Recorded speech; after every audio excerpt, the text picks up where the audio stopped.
मेरा नाम है अभय और आप सुन रहे हैं जयशंकर प्रसाद की कहानी गुंडा।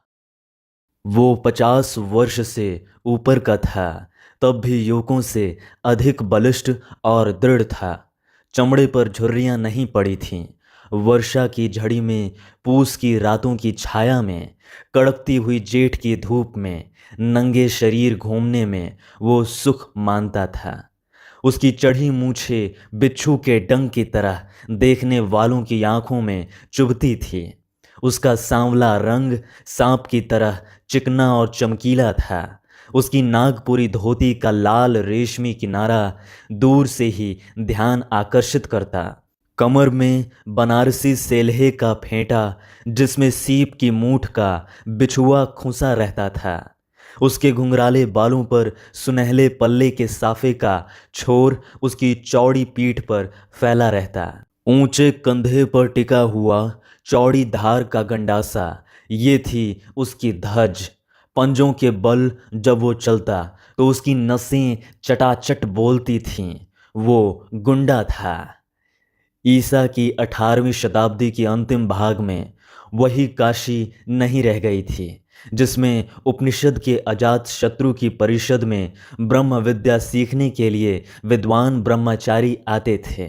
गौतम बुद्ध और शंकराचार्य के धर्म दर्शन के वाद विवाद कई शताब्दियों से लगातार मंदिरों और मठों के ध्वंस और तपस्वियों के वध के कारण प्रायः बंद से हो गए थे। यहाँ तक कि पवित्रता और छुआछूत में कट्टर वैष्णव धर्म भी उस विशृंखलता में, नवागंतुक धर्मोन्माद में अपनी असफलता देखकर काशी में अघोर रूप धारण कर रहा था। उसी समय समस्त न्याय और बुद्धिवाद को शस्त्र बल के सामने झुकते देखकर काशी के विच्छिन्न और निराश नागरिक जीवन ने एक नवीन संप्रदाय की सृष्टि की। वीरता जिसका धर्म था, अपनी बात पर मिटना, सिंह वृत्ति से जीविका ग्रहण करना, प्राण भिक्षा मांगने वाले कायरों तथा चोट खाकर गिरे हुए प्रतिद्वंदी पर शस्त्र न उठाना, सताए निर्बलों को सहायता देना और प्रत्येक क्षण प्राणों को हथेली पर लिए घूमना उसका बाना था। उन्हें लोग काशी में गुंडा कहते थे।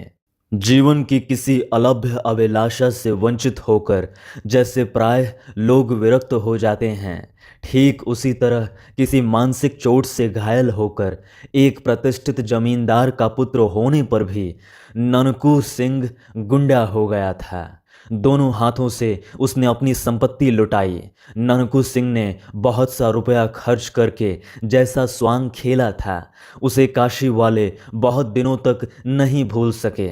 वसंत ऋतु में ये प्रहसनपूर्ण अभिनय खेलने के लिए उन दिनों प्रचुर धन, बल, निर्भीकता और उच्च श्रृंखलता की आवश्यकता होती थी। एक बार ननकू सिंह ने भी एक पैर में नूपुर, एक हाथ में तोड़ा, एक आंख में काजल, एक कान में हजारों के मोती तथा दूसरे कान में फटे हुए जूतों का तल्ला लटकाकर, एक में जड़ाऊ मूठ की तलवार, दूसरा हाथ आभूषणों से लदी हुई अभिनय करने वाली प्रेमिका के कंधे पर रखकर गया था। कहीं बैंगन वाली मिले तो बुला देना। प्रायः बनारस के बाहर की हरियालियों में, अच्छे पानी वाले कुओं पर, गंगा की धारा में मचलती हुई डोंगी पर वो दिखलाई पड़ता था। कभी कभी जुआ खाने से निकलकर जब वो चौक में आ जाता तो काशी की रंगीली वेश्याएं मुस्कुराकर उसका स्वागत करतीं और उसके दृढ़ शरीर को सस्पृह देखतीं। वो तमोली की ही दुकान पर बैठकर गीत सुनता, ऊपर कभी नहीं जाता था। जुए की जीत का रुपया मुट्ठियों में भर भर कर उनकी खिड़की में वो इस तरह उछालता कि कभी कभी समाजी लोग अपना सिर सहलाने लगते, तब वो ठठाकर हंस देता। जब कभी लोग कोठे के ऊपर चलने के लिए कहते तो वो उदासी की सांस खींचकर चुप हो जाता।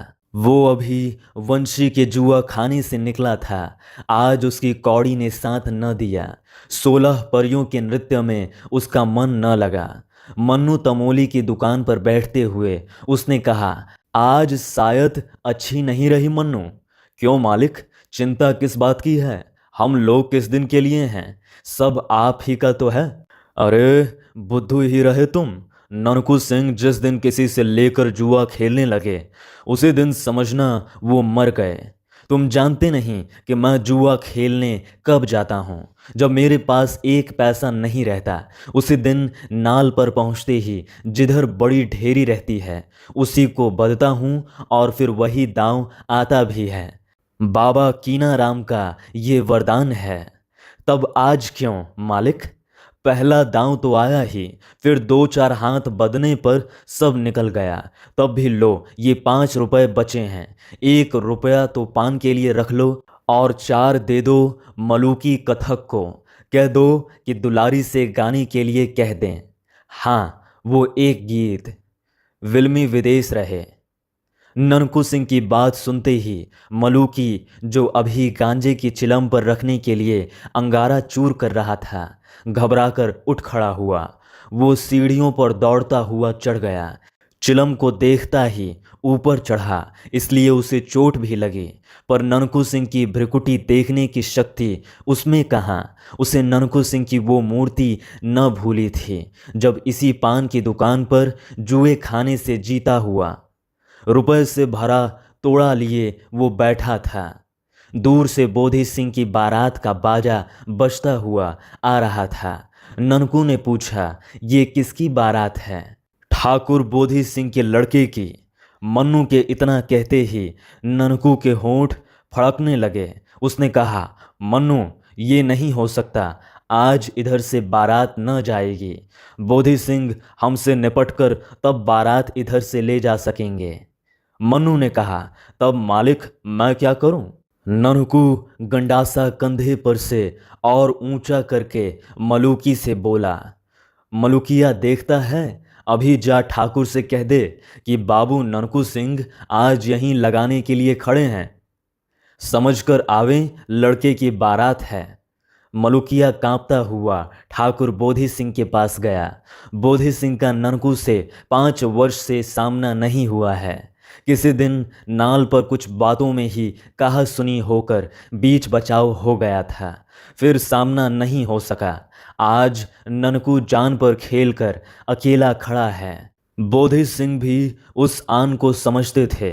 उन्होंने मलूकी से कहा, जा बे, कह दे कि हमको क्या मालूम कि बाबू साहब वहाँ खड़े हैं। जब वो हैं ही तो दो समधी जाने क्या काम है। बोधि सिंह लौट गए और मलूकी के कंधे पर तोड़ा लाद कर बाजे के आगे ननकू सिंह बारात लेकर गए। ब्याह में जो कुछ लगा खर्च किया। ब्याह कराकर तब दूसरे दिन इसी दुकान तक आकर रुक गए। लड़के को और उसकी बारात को उसके घर भेज दिया। मलूकी को भी 10 रुपया मिला था उस दिन। फिर ननकू सिंह की बात सुनकर बैठे रहना और यम को न्योता देना एक ही बात थी। उसने जाकर दुलारी से कहा, हम ठेका लगा रहे हैं, तुम गाओ। तब तक बल्लू सारंगी वाला पानी पीकर आता है। बाप रे, कोई आफत आई है क्या बाबू साहब? सलाम कहकर दुलारी ने खिड़की से मुस्कुराकर झांका था कि ननकू सिंह उसके सलाम का जवाब देकर दूसरे एक आने वाले को देखने लगे। हाथ में हरौती की पतली सी छड़ी, आंखों में सुरमा, मुंह में पान, मेहंदी लगी हुई लाल दाढ़ी जिसकी सफ़ेद जड़ दिखलाई पड़ रही थी, कुव्वेदार टोपी, छकलिया अंगरखा और साथ में लैसदार परत वाले 2 सिपाही। कोई मौलवी साहब हैं। ननकू हंस पड़ा। ननकू की ओर बिना देखे ही मौलवी ने एक सिपाही से कहा, जाओ दुलारी से कह दो कि आज रेजिडेंट साहब की कोठी पर मुजरा करना होगा। अभी चले देखो, तब तक हम जान अली से कुछ इत्र ले रहे हैं। सिपाही ऊपर चढ़ रहा था और मौलवी दूसरी ओर चले थे कि ननकू ने ललकार कर कहा, दुलारी हम कब तक यहाँ बैठे रहें? क्या अभी सरंगिया नहीं आया? दुलारी ने कहा, वाह बाबू साहब, आप ही के लिए तो मैं यहाँ बैठी हूँ। सुनिए ना, आप तो कभी ऊपर। मौलवी चल उठा। उसने कड़क कर कहा, चौबदार, अभी वो सुअर की बच्ची उतरी नहीं। जाओ कोतवाल के पास मेरा नाम लेकर कहो कि मौलवी अलाउद्दीन कुबरा ने बुलाया है, आकर उसकी मरम्मत करें। देखता हूँ तो जब से नवाबी गई इन काफिरों की मस्ती बढ़ गई है। कुबरा मौलवी, बाप रे। तमोली अपनी दुकान संभालने लगा। पास ही एक दुकान पर बैठकर ऊँघता हुआ बजाज चौंक कर सिर में चोट खा गया। इसी मौलवी ने तो महाराज चेत सिंह से 3.5 सेर चींटी के सिर का तेल मांगा था। मौलवी अलाउद्दीन कुबरा। बाजार में हलचल मच गई।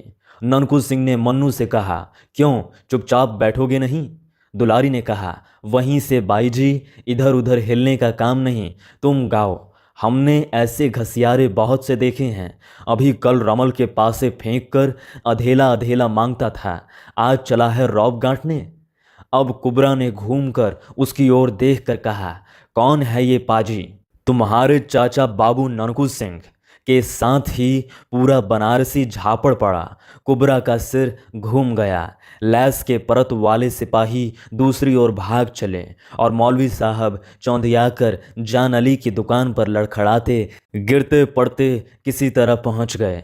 जान अली ने मौलवी से कहा, मौलवी साहब, भला आप भी इस गुंडे के मुंह लगने लगे? ये तो कहिए उसने गंडासा नहीं तौल दिया। कुबरा के मुंह से बोली नहीं निकल रही थी। उधर दुलारी गा रही थी, विल्मी विदेश रहे। गाना पूरा हुआ, कोई आया गया नहीं। तब ननकू सिंह धीरे धीरे टहलता हुआ दूसरी ओर चला गया। थोड़ी देर में एक डोली रेशमी पर्दे से ढकी हुई आई। साथ में एक चोबदार भी था। उसने दुलारी को राजमाता पन्ना की आज्ञा सुनाई। दुलारी चुपचाप डोली पर जा बैठी।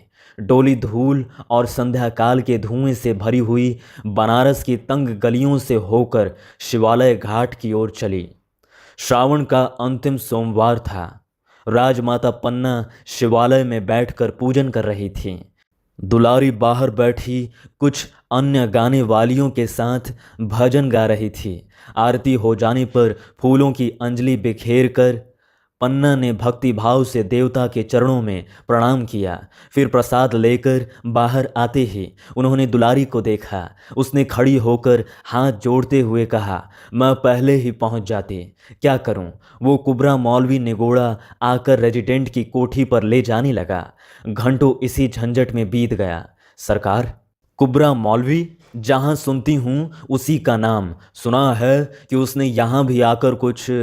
फिर न जाने क्या सोचकर बात बदलते हुए पन्ना ने कहा, हाँ, तब फिर क्या हुआ?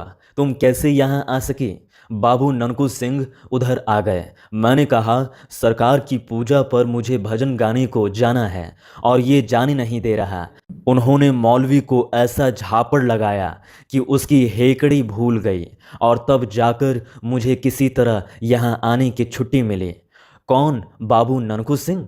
दुलारी ने सिर नीचा करके कहा, अरे क्या सरकार को नहीं मालूम? बाबू निरंजन सिंह के लड़के। उस दिन जब मैं बहुत छोटी थी, आपकी बारी में झूला झूल रही थी, जब नवाब का हाथी बिगड़कर आ गया था। बाबू निरंजन सिंह के कुंवर ने ही तो उस दिन हम लोगों की रक्षा की थी। राजमाता का मुख उस प्राचीन घटना को स्मरण करके न जाने क्यों विवर्ण हो गया।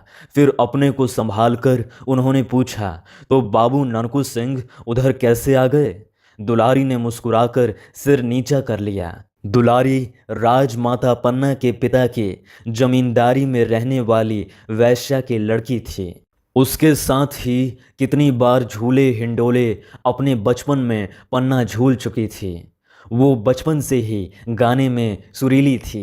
सुंदरी होने पर चंचल भी थी। पन्ना जब काशी राज की माता थी, तब दुलारी काशी की प्रसिद्ध गाने वाली थी। राजमहल में उसका गाना बजाना हुआ ही करता। महाराज बलवंत सिंह के समय से ही संगीत पन्ना के जीवन का आवश्यक अंग था। हाँ, अब प्रेम, दुख और दर्द भरी विरह कल्पना के गीत की ओर अधिक रुचि न थी। अब सात्विक भावपूर्ण भजन होता था।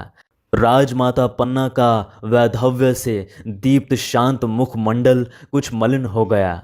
बड़ी रानी की सापतन्य ज्वाला बलवंत सिंह के मर जाने पर भी नहीं बुझी। अंतःपुर कलह का रंगमंच बना रहता। इसी से प्रायः पन्ना काशी के राज मंदिर में आकर पूजा पाठ में अपना मन लगाती। रामनगर में उसको चैन नहीं मिलता। नई रानी होने के कारण बलवंत सिंह की प्रेयसी होने का गौरव तो उसे था ही, साथ में पुत्र उत्पन्न करने का सौभाग्य भी मिला। फिर भी असवर्णता का सामाजिक दोष उसके हृदय को व्यथित किया करता। उसे अपने ब्याह की आरंभिक चर्चा का स्मरण हो आया। छोटे से मंच पर बैठी गंगा की उमड़ती हुई धारा को पन्ना अन्यमनस्क होकर देखने लगी।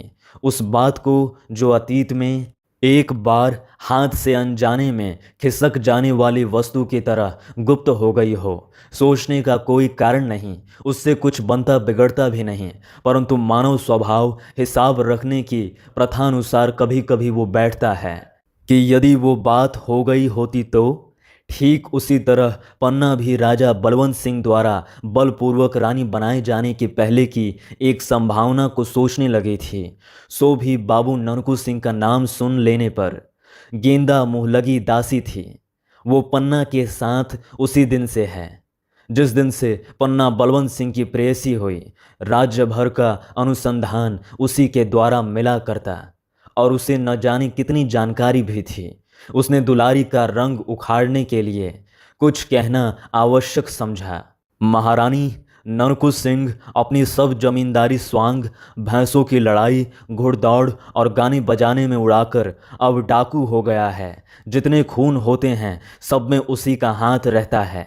जितनी उसे रोककर दुलारी ने कहा, ये झूठ है। बाबू साहब के ऐसा धर्मात्मा तो कोई है ही नहीं। कितनी विधवाएं उनकी दी हुई धोती से अपना तन ढांकती है, कितनी लड़कियों की ब्याह शादी होती है, कितने सताए हुए लोगों की उनके द्वारा रक्षा होती है। रानी पन्ना के हृदय में एक तरलता उद्वेलित हुई। उन्होंने हंसकर कहा, दुलारी, वे तेरे यहाँ आते हैं ना, इसी से तू उनकी बड़ाई। नहीं सरकार, शपथ खाकर कह सकती हूँ कि बाबू ननकू सिंह ने आज तक कभी मेरे कोठे पर पैर भी नहीं रखा। राजमाता न जाने क्यों इस अद्भुत व्यक्ति को समझाने के लिए चंचल हो उठी थी। तब भी उन्होंने दुलारी को आगे कुछ न कहने के लिए तीखी दृष्टि से देखा। वो चुप हो गई। पहले पहर की शहनाई बजने लगी। दुलारी छुट्टी मांगकर डोली पर बैठ गई। तब गेंदा ने कहा, सरकार, आजकल नगर की दशा बड़ी बुरी है। दिन दहाड़े लोग लूट लिए जाते हैं। सैकड़ों जगह नाल पर जुए में लोग अपना सर्वस्व गंवाते हैं। बच्चे फुसलाए जाते हैं। गलियों में लाठियां और छुरा चलने के लिए टेढ़ी भावें कारण बन जाती हैं। उधर रेजिडेंट साहब से महाराज की अनबन चल रही है। राजमाता चुप रहीं। दूसरे दिन राजा चेत सिंह के पास रेजिडेंट मार्कहेम की चिट्ठी आई, जिसमें नगर की दुर्व्यवस्था की कड़ी आलोचना थी। डाकुओं और गुंडों को पकड़ने के लिए उन पर कड़ा नियंत्रण रखने की सम्मति भी थी। कुबरा मौलवी वाला घटना का भी उल्लेख था। उधर हेस्टिंग्स के आने की भी सूचना थी। शिवालय घाट और रामनगर में हलचल मच गई। कोतवाल हिम्मत सिंह पागल की तरह, जिसके हाथ में लाठी, लोहांगी, गंडासा, बिछुआ और करौली देखते उसी को पकड़ने लगे। एक दिन ननकू सिंह सुंभा के नाले के संगम पर ऊंचे से टीले की घनी हरियाली में अपने चुने हुए साथियों के साथ दुधिया छान रहे थे। गंगा में उनकी पतली डोंगी बड़ की जटा से बंधी थी। कथकों का गाना हो रहा था। 4 उलांकी इक्के कसे कसाए खड़े थे। ननकू सिंह ने अकस्मात कहा, मलूकी, गाना जमता नहीं है। उलांकी पर बैठ कर जाओ, दुलारी को बुला लाओ। मलूकी वहाँ मजीरा बजा रहा था। दौड़कर इक्के पर जा बैठा। आज ननकू सिंह का मन उखड़ा था। बूटी कई बार छानने पर भी नशा नहीं। 1 घंटे में दुलारी सामने आ गई। उसने मुस्कुराकर कहा, क्या हुक्म है बाबू साहब? दुलारी, आज गाना सुनने का मन कर रहा है। इस जंगल में क्यों? उसने सशंक हंसकर कुछ अभिप्राय से पूछा। तुम किसी तरह का खटका न करो, ननकू सिंह ने हंसकर कहा। ये तो मैं उस दिन महारानी से भी कह आई हूँ। क्या? किससे? राजमाता पन्ना देवी से। फिर उस दिन गाना नहीं जमा। दुलारी ने आश्चर्य से देखा कि तानों में ननकू की आंखें तर हो जाती हैं। गाना बजाना समाप्त हो गया था। वर्षा की रात में झल्लियों का स्वर उस झुरमुट में गूंज रहा था। मंदिर के समीप ही छोटे से कमरे में ननकू सिंह चिंता निमग्न बैठा था। आंखों में नींद नहीं और सब लोग तो सोने लगे थे। दुलारी जाग रही थी, वो भी कुछ सोच रही थी। आज उसे अपने को रोकने के लिए कठिन प्रयत्न करना पड़ रहा था, किंतु असफल होकर वो उठी और ननकू के समीप धीरे धीरे चली आई। कुछ आहट पाते ही चौंक कर ननकू सिंह ने पास ही पड़ी हुई तलवार उठा ली। तब तक हंसकर दुलारी ने कहा, बाबू साहब, ये क्या, स्त्रियों पर भी तलवार चलाई जाती है? छोटे से दीपक के प्रकाश में वासना भरी रमणी का मुख देखकर ननकू हंस पड़ा। उसने कहा, क्यों बाई जी, क्या इसी समय जाने की पड़ी है? मौलवी ने फिर बुलाया है क्या? दुलारी ननकू के पास बैठ गई। ननकू ने कहा, क्या तुमको डर लग रहा है? नहीं, मैं कुछ पूछने आई हूँ। क्या? क्या यही कि कभी तुम्हारे हृदय में? उसे न पूछो दुलारी, हृदय को बेकार ही समझकर तो उसे हाथ में लिए फिर रहा हूँ। कोई कुछ कर देता, कुचलता, चीरता, उछालता, मर जाने के लिए सब कुछ तो करता हूँ, पर मरने नहीं पाता। मरने के लिए भी कहीं खोजने जाना पड़ता है। आपको काशी का हाल क्या मालूम, न जाने घड़ी भर में क्या हो जाए, उलट पलट होने वाला है क्या। बनारस की गलियां जैसे काटने को दौड़ती हैं। कोई नई बात इधर हुई है क्या? कोई हेस्टिंग आया है, सुना है उसने शिवालय घाट पर तिलंगों की कंपनी का पहरा बैठा दिया है। राजा चेत सिंह और राजमाता पन्ना वही हैं। कोई कोई कहता है कि उनको पकड़कर कलकत्ता भेजने। क्या पन्ना भी? रनिवास भी वही हैं। ननकू अधीर हो उठा था। क्यों बाबू साहब, आज रानी पन्ना का नाम सुनकर आपकी आंखों में आंसू क्यों आ गए?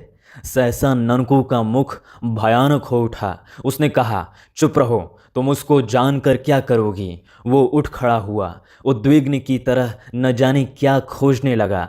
फिर स्थिर होकर उसने कहा, दुलारी, जीवन में आज ये पहला ही दिन है कि एकांत रात में एक स्त्री मेरे पलंग पर आकर बैठ गई है। मैं चिरकुमार अपनी एक प्रतिज्ञा का निर्वाह करने के लिए सैकड़ों असत्य अपराध करता फिर रहा हूँ।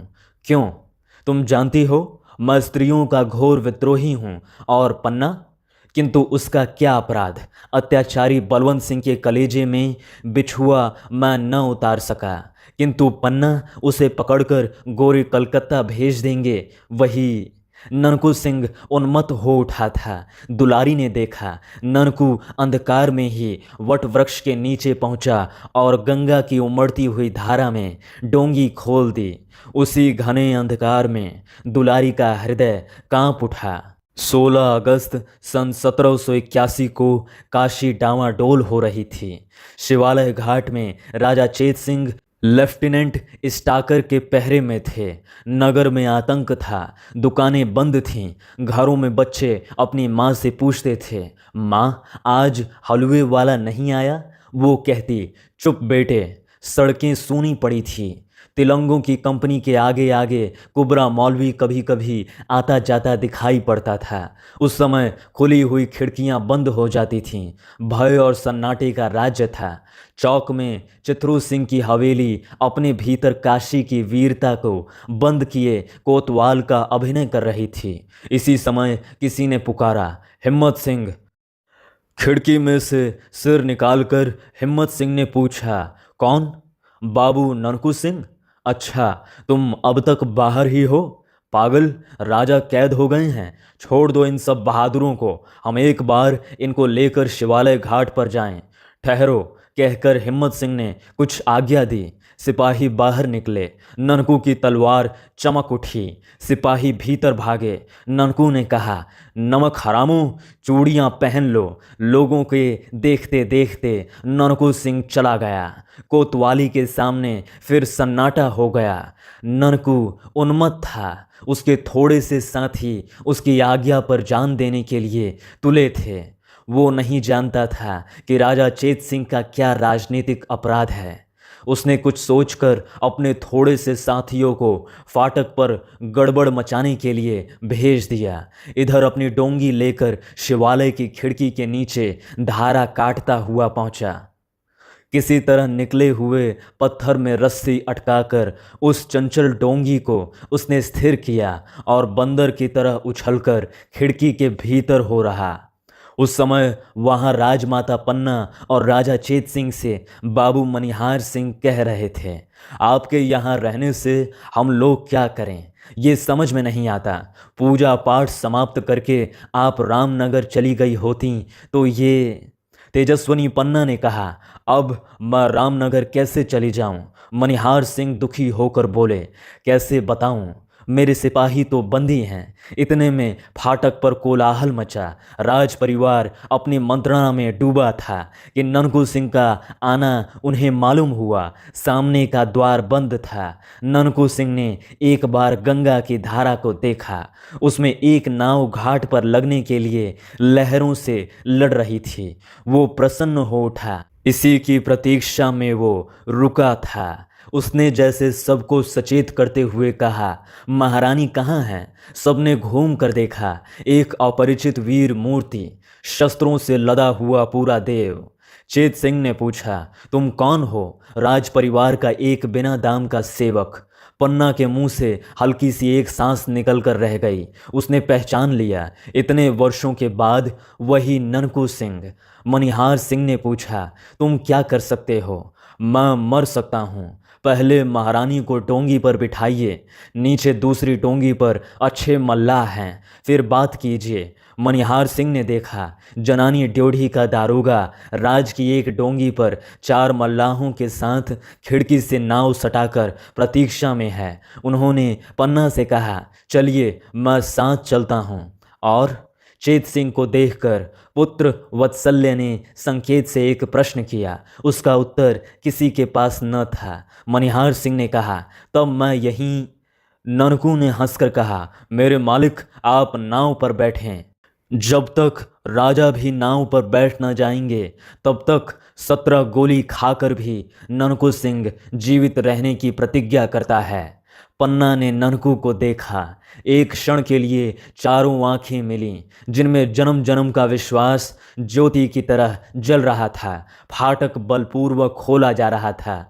ननकू ने उन्मत्त होकर कहा, मालिक जल्दी कीजिए। दूसरे क्षण पन्ना डोंगी पर थी और ननकू सिंह फाटक पर स्टाकर के साथ। चेतराम ने आकर एक चिट्ठी मनिहार सिंह को हाथ में दी। लेफ्टिनेंट ने कहा, आपके आदमी गड़बड़ मचा रहे हैं। अब मैं अपने सिपाहियों को गोली चलाने से नहीं रोक सकता। मेरे सिपाही यहाँ कहाँ हैं साहब? मनिहार सिंह ने हंसकर कहा। बाहर कोलाहल बढ़ने लगा। चेतराम ने कहा, पहले चेत सिंह को कैद कीजिए। कौन ऐसी हिम्मत करता है? कड़क कर कहते हुए बाबू मनिहार सिंह ने तलवार खींच ली। अभी बात पूरी न हो सकी थी कि कुबरा मौलवी वहां पहुंचा। यहाँ मौलवी साहब की कलम नहीं चल सकती थी और न ये बाहर ही जा सकते थे। उन्होंने कहा, देखते क्या हो चेतराम? चेतराम ने राजा के ऊपर हाथ रखा ही था कि ननकू के सधे हुए हाथ ने उसकी भुजा उड़ा दी। स्टाकर आगे बढ़े। मौलवी साहब चिल्लाने लगे। ननकू सिंह ने देखते देखते स्टाकर और उसके कई साथियों को धाराशायी किया। फिर मौलवी साहब कैसे बचते? ननकू सिंह ने कहा, क्यों उस दिन के झापड़ ने तुमको समझाया नहीं? पाजी कहकर ऐसा साफ जनेवा मारा कि कुबरा ढेर हो गया। कुछ ही क्षणों में ये भीषण घटना हो गई जिसके लिए अभी कोई प्रस्तुत न था। ननकू सिंह ने ललकार कर चेत सिंह से कहा, आप क्या देखते हैं? उतरिए डोंगी पर। उसके घावों से रक्त के फुहारे छूट रहे थे। उधर फाटक से तिलंगे भीतर आने लगे थे। चेत सिंह ने खिड़की से उतरते हुए देखा कि 20 तिलंगों की संगीनों में वो अविचल खड़ा होकर तलवार चला रहा है। ननकू के चट्टान सदृश शरीर से गैरिक की तरह रक्त की धारा बह रही है। गुंडे का एक एक अंग कटकर वहीं गिरने लगा। वो काशी का गुंडा था।